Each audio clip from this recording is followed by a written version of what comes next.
नमस्कार, देख रहे हैं आप हरियाणा न्यूज स्पेशल एट 11 के साथ में रेणु कैलाश। हाईकोर्ट के सीपीएस मामले में फैसले के बाद हरियाणा की अंदरूनी राजनीति फिर गर्मा गई है। पंजाब हरियाणा हाईकोर्ट ने 4 सीपीएस की नियुक्तियों को असंवैधानिक बताते हुए इसे रद्द कर दिया है। इस पर जहां सरकार को बड़ा झटका लगा है, वहीं विपक्ष ने सरकार पर निशाना साधना शुरू कर दिया है।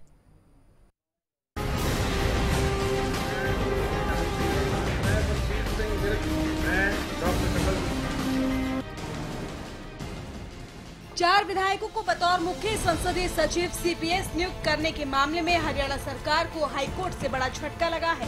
पंजाब एवं हरियाणा हाईकोर्ट ने इनकी नियुक्ति रद्द कर दी है। हाईकोर्ट की डिवीजन बेंच ने हालांकि विधायक श्याम सिंह राणा, कमल गुप्ता, बख्शीश सिंह विर्क और सीमा त्रिखा को फैसले के खिलाफ अपील करने का मौका दिया है।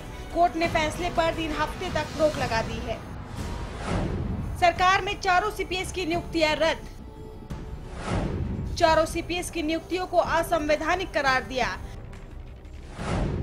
पंजाब हरियाणा हाईकोर्ट का फैसला। हरियाणा सरकार ने कोर्ट के फैसले पर आग्रह किया।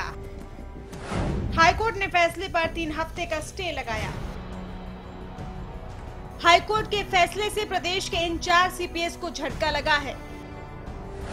श्याम सिंह राणा, बख्शीश सिंह विर्क, सीमा त्रिखा, डॉक्टर कमल गुप्ता। सरकार ने कोर्ट में सफाई दी है कि काम की आसानी और मंत्रियों की सहायता के लिए इन चारों सीपीएस की नियुक्ति की गई है। हरियाणा सरकार की ओर से कहा गया कि इन लोगों को मंत्री की तरह कोई वेतन या भत्ता नहीं दिया जा रहा है। सरकार का कहना है कि सीपीएस की नियुक्ति मुख्यमंत्री की सलाह पर नहीं हुई और न ही इन्हें राज्यपाल से कोई शपथ दिलवाई गई। हालांकि बीजेपी सरकार ने कोर्ट के फैसले का स्वागत किया है। देखिए, कोर्ट का जो भी निर्णय है वो सर्वमान्य है और जो भी कोर्ट ने निर्णय लिया है वो सरकार उसको उसका आदर करेगी। लेकिन जहां तक हरियाणा की बात है, जहां पर जो भी सीपीएस नियुक्त किए गए थे वो कोई उस प्रकार से नहीं थे जैसे दिल्ली में थे कि 70 विधायक पे 26 सीपीएस नियुक्त कर दिए गए, इस प्रकार का था। या दूसरी और सरकारों में जिस प्रकार से था, या तो केवल 4 सीपीएस थे और इस प्रकार का कुछ था नहीं। लेकिन क्योंकि उसकी संविधान की व्याख्या जो है वो कोर्ट करती है, जो उसने व्याख्या की है। हरियाणा हाई कोर्ट का जो फैसला है उसका स्वागत है। कोर्ट का फैसला सभी मानते हैं। ये नियुक्ति सरकार द्वारा की गई थी और सरकार के द्वारा हम बनाए गए थे। इसमें जो कोर्ट का फैसला वो सरकार ने मानना है और सरकार ने जो 21 दिन का टाइम उनसे लिया, अगर सरकार चाहेगी तो सुप्रीम कोर्ट के अंदर जाके केस करेगी। ज़्यादा लगाई है कि 10% से अधिक मिनिस्टर नहीं हो सकते, लेकिन आज काम का बर्डन इतना बढ़ गया है। आप देखिए, जब हरियाणा बना था 6 जिले थे, आज कितने जिले हैं? आज 21 के लगभग एडमिनिस्ट्रेटिव जिले हैं। काम का बोझ बहुत है, तो उस दृष्टि से सरकार ने कुछ 4-5 अपने विधायकों को अतिरिक्त बोझ देकर ये सीपीएस का पद दिया था। वहीं इस पूरी उठापटक के बीच विपक्ष ने सरकार पर निशाना साधना भी शुरू कर दिया है। इनेलो नेता अभय चौटाला का कहना है कि वो शुरू से ही सीपीएस की नियुक्ति के खिलाफ थे। और पार्लियामेंट का कि 10% से ज्यादा लोगों को लाभ का पद नहीं दिया जाता, 10% से ज्यादा लोगों को मंत्री पद में नहीं रखा जाता। ये जो 4 लोग बनाए गए थे, हमने उस वक्त विरोध किया था कि आप कहीं ना कहीं अपने लोगों को एडजस्ट करके सरकार का धन उन पे लौटा दें। आज कोर्ट का फैसला आ गया, प्रदेश के मुख्यमंत्री को इस फैसले। हरियाणा सरकार ने फिलहाल सुप्रीम कोर्ट में अपील करने के लिए समय मांगा है। वहीं सीपीएस पर जाने के बाद अब इन 4 विधायकों के लिए सरकार क्या करेगी, ये तो आने वाला वक्त ही बताएगा। Bureau report, Haryana news. चलिए, वरिष्ठ सहयोगी और विशेष संवाददाता राकेश गुप्ता इस वक्त हमारे साथ फोन लाइन पर जुड़ चुके हैं। राकेश जी, ये एक बड़ा झटका माना जा रहा है जिस तरीके से सीपीएस की नियुक्तियां रद्द की गई है। फिलहाल क्या हलचलें देखने को मिल रही हैं? झटका है हरियाणा सरकार के लिए, हालांकि ये जो सरकार है मिनिमम गवर्नमेंट मैक्सिमम गवर्नेंस के साथ नारे के साथ आई थी जी। लेकिन साल बीतते बीतते ये सारा जो नारा है काफूर हो गया, मंत्रिमंडल की संख्या भी बढ़ गई और सीपीएस को नियुक्ति भी मिल गई। लेकिन ये सीपीएस की नियुक्ति के बाद की जो एडवोकेट जो भट्टी हैं उन्होंने कोर्ट में इस मामले को लेकर गए वो और कहा कि ये जनता के पैसे का दुरुपयोग है, करदाताओं के पैसे का उपयोग है, सरकारी खजाने पर जो है वो एक बोझ है, क्योंकि इन जो सीपीएस हैं इनको जो बिल्कुल मंत्रियों जैसी सुविधाएं मिलती है, तनख्वाह मिलती है, कोठी मिलती है, कार मिलती है, स्टाफ मिलता है, तो ऐसे में काम इनके लिए कुछ नहीं है। और ये जो है एक व्यवस्था की गई है कि 15% से ज्यादा मंत्रिमंडल नहीं होगा, उसका उल्लंघन है। ये सारी नियुक्ति असंवैधानिक है, गैर कानूनी है। इसे जो है कोर्ट ने माना है और इसको लेकर इन चारों की नियुक्तियां रद्द की हैं। 21 दिन का जो है सरकार को समय दिया, सरकार के आग्रह पर कि अगर वो आगे अपील करना चाहती है। फिलहाल जो आपने हलचल की बात पूछी, हलचल को लेकर जो है अभी तक सरकार ने अपनी बात को जो है खुला नहीं किया है कि वे आगे अपील कर रही है नहीं, लेकिन 21 दिन का कोर्ट में समय मांगने का अर्थ यही है कि सरकार आगे कोर्ट में जाएगी। लेकिन इस बीच क्योंकि न्यायालय का मामला है, कल वित्त मंत्री कैप्टन अभिमन्यु से बात हुई तो उन्होंने भी ये कहा कि कोर्ट का जो फैसला है उसका अध्ययन करने के बाद जो है सारा फैसला होगा और न्यायालय का जो है आदेश है वो उन्होंने उसको जो है कहा कि सिर माथे पर है, न्यायालय सुप्रीम है। तो ऐसे में सरकार हो सकता है कि आगे कदम बढ़ाए और सुप्रीम कोर्ट जाए। मैं यहाँ ये भी बताऊं कि इससे पहले हिमाचल और पंजाब के जो सीपीएस हैं इनकी नियुक्तियों को कोर्ट जो है रद्द कर चुका है और अलग अलग टाइम पर। पिछले साल आपको याद होगा जब बादल सरकार थी तो कोर्ट ने पंजाब के सीपीएसओं की नियुक्ति जो है रद्द की थी। हाँ। और इसी को लेकर तभी ये तय था कि हरियाणा के सीपीएस की नियुक्ति जो है इस पर भी तलवार है और ये जो है कोर्ट का जो डंडा चलेगा। और वो कल ऐसा हो गया और कोर्ट ने साफ कर दिया कि नियुक्तियां जो है गैर संवैधानिक हैं। जी रेणु। चले, बहुत शुक्रिया राकेश जी आपका इस तमाम जानकारी के लिए। विशेष संवाददाता राकेश गुप्ता जी हमारे साथ जुड़े हुए थे जिन्होंने विस्तार से इस बात की जानकारी दी। लंबे समय से ये तलवार लटक रही थी। चलिए चर्चा को आगे बढ़ाते हैं और चर्चा करने के लिए एक खास मेहमान इस वक्त हमारे साथ स्टूडियो में मौजूद है, राजनीतिक विश्लेषक सुरेंद्र स्वामी जी। बहुत स्वागत है स्वामी जी आपका। सवाल यही कि आप इस पूरे जो मसला है इसको सबसे पहले कैसे देख रहे हैं, उसके बाद चर्चा को आगे बढ़ाएंगे। नहीं देखिए, ये तो जितनी भी सरकारें थी, राज्य सरकारें, जब से 1% की पाबंदी आई है कि आप एक सीमा से अधिक मंत्री नहीं लगा सकते हैं, तब से ही उन्होंने ये उस कानून को बाईपास करके और एक रास्ता निकाला हुआ था सीपीएस की नियुक्तियों का। अब ठीक है, उसमें मंत्री की तनख्वाह नहीं दी जा सकती, दी भी नहीं जा सकती क्योंकि वो मंत्री नहीं है, लेकिन तनख्वाह के अलावा सभी सुविधाएं इनको मिलती है। इनको गाड़ी मिलती है, स्टाफ मिलता है, अपना रूम मिलता है, काम मिलता है। तो जो लाभ का पद है वो सिर्फ ऐसा ही पद नहीं है कि भाई आप उस पर सैलरी लेते हैं। जो पर्क्स हैं वो भी लाभ की गिनती में आते हैं। जैसे दिल्ली सरकार में खुद इलेक्शन कमीशन ने कहा है कि भाई ये लाभ के पद पे आप काम कर रहे हैं, क्योंकि लाभ खाली सैलरी से नहीं है, अगर आपको कोई भी पर्क मिलते हैं। लेकिन होता ये था, चूंकि ये सरकारें हैं और सभी सरकारें कर रही हैं और जब विपक्ष की सरकार आती है तो वो भी करते हैं, तो इसको कोई चैलेंज नहीं करता था। और चैलेंज नहीं करता था तो इतने सालों से ये सिस्टम चला आ रहा था। अब जब ये चैलेंज हो गया तो इसको हाई कोर्ट्स को रिजेक्ट करना ही था, क्योंकि इसकी कहीं पे कोई संविधान में कोई व्यवस्था नहीं है। और ये मंत्रियों को असिस्ट करें उसकी भी कोई व्यवस्था ऐसी नहीं है कि कोई सीपीएस बनेगा वो मंत्री की हेल्प करेगा, उसे असिस्ट करेगा, या काम बढ़ गया है, जिले बढ़ गए हैं तो उन्हें कुछ ज़्यादा काम दिया जाएगा। तो इस तरह की कोई व्यवस्था कानून में नहीं है। और इसलिए जब इनको चैलेंज किया गया तो कोर्ट में टाइम लगता है। जैसे एक सिस्टम बना हुआ है कि सालों साल निकल जाते हैं, लेकिन जब भी फैसला आना है किसी भी सीपीएस के लिए, किसी भी राज्य का, तो वो यही आना है कि ये गैर संवैधानिक है जी। और इसीलिए इनकी नियुक्तियां रद्द की गई। और जब पंजाब का हो चुका था तो खुद हरियाणा सरकार को आगे आके ये मान लेना चाहिए था कि भाई ये गैर कानूनी है, हम भी हटा देते हैं, लेकिन उन्होंने इंतजार किया फैसले का। और ये जो एक स्टे ऑर्डर मिलता है वो तो एक प्रक्रिया है कि कोर्ट कहती है भाई हमने एक आदेश दिया है, चूंकि हमारे भी ऊपर अपील हो सकती है तो हम आपको कुछ टाइम देते हैं। अगर आप अपील करके सुप्रीम कोर्ट से स्टे ला सकते हैं तो ठीक है, स्टे नहीं ला सकते हैं तो आप हट जाइए। तो इनको 20-21 दिन की मोहलत मिली है जी।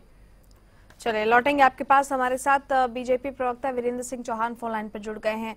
वीरेंद्र सिंह जी, सीपीएस की जो नियुक्तियां हैं उसे रद्द कर दिया गया है। बहरहाल समझना ये चाहेंगे इस पर सरकार का आगे का रुख क्या होगा?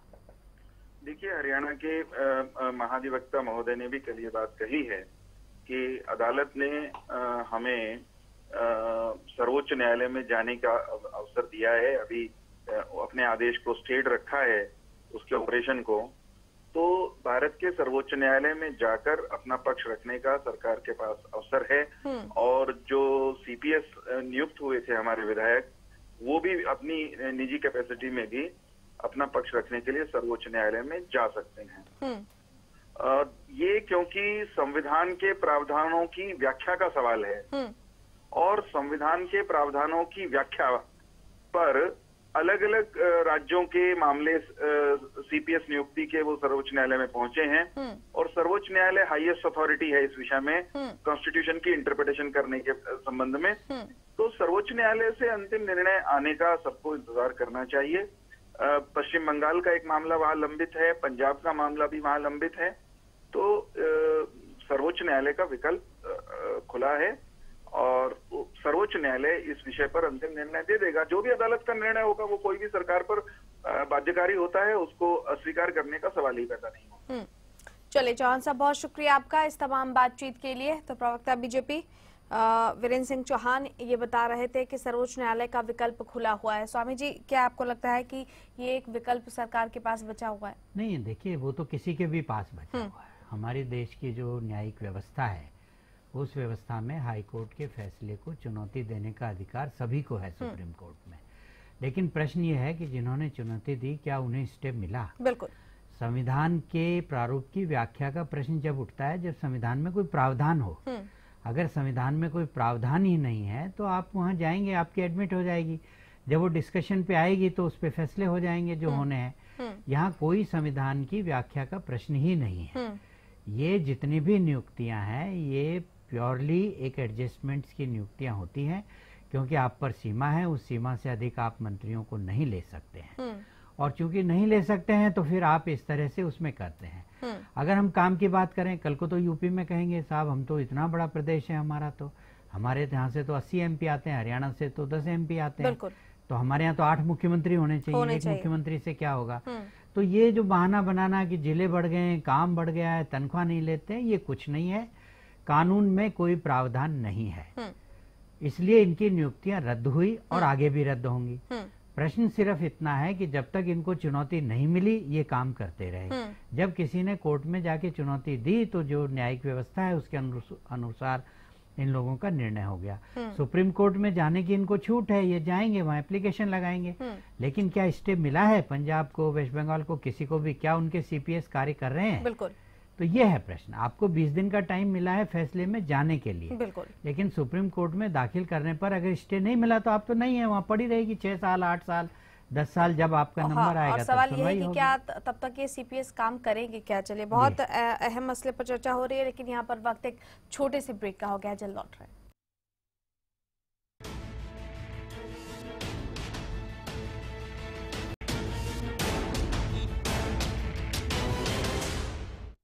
जी, अब क्या करेगी सरकार? 4 सीपीएस की नियुक्तियों को रद्द कर दिया गया है। एक बड़ा झटका मनोहर सरकार के लिए माना जा रहा है। सरकार का आगे का रुख क्या होगा, क्योंकि विकल्प खुले हुए हैं, इस पर हम लगातार चर्चा कर रहे हैं। सुरेंद्र स्वामी जी हमारे साथ मौजूद है। सुरेंद्र जी, अब तो विपक्ष भी लगातार इस बात का वार कर रहा है और ये पहले से ही तय था कि जिस तरीके से रेवड़ियां बांटी गई, कहीं ना कहीं खुश करने की, एडजस्ट करने की जो कोशिश थी, तो इस तरह के फैसले पहले भी देखे गए थे। जब जैसा कि आपने जिक्र किया पंजाब के बारे में, तो ये जो एडजस्ट करने की कोशिश थी, तो ये पहले से ही तय था कि इस तरह की चीजें हो सकती हैं?